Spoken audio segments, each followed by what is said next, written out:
Hello বন্ধুরা, কেমন আছো? তোমরা কি করছো? তোমাদের পেজের আপডেট কি কমেন্টে জানিয়ে দাও।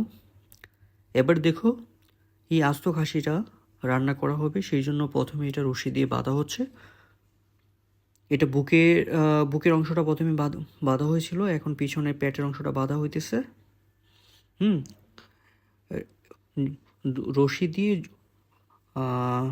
পাতিলে রাখা হবে এবং এটা যাতে উলট পালট করে পুরো অংশে ভাজা ভাজা যায়, সেই জন্য এটা রশি দিয়ে ভালো করে বাঁধতে হবে।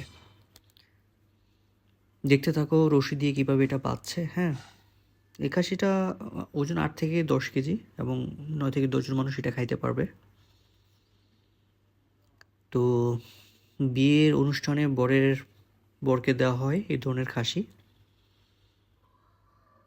আস্ত খাসি রান্না খুব টেস্ট হবে মনে হচ্ছে, দেখা যাক। দেখতে থাকুন কিভাবে এটা বাঁধতেছে। এটা একটা বড় একটা রশি দিয়ে বাঁধা হইলো খাসিটাকে। তারপরে এটার উপর হলুদ মরিচ দিয়ে পুরা খাসিটাকে মাখা হবে। হুম যাতে ভালো করে এটার ভিতরে মশলা যায় সেই জন্য। আর গরম তেলে ভাজতে হবে, তো এটা ওই চামচ দিয়ে ওইভাবে নড়াচড়া করা যাবে না, তাই এটাকে ঝুলিয়ে রশি দিয়ে ঝুলানো হচ্ছে। আর এটার ভিতরে পোলাওয়ের চাল দেওয়া হয়েছে যাতে এটা না নড়ে, ভিতর থেকে না যায়। এখন দেখুন কিভাবে ঝুলিয়ে দেখা হচ্ছে।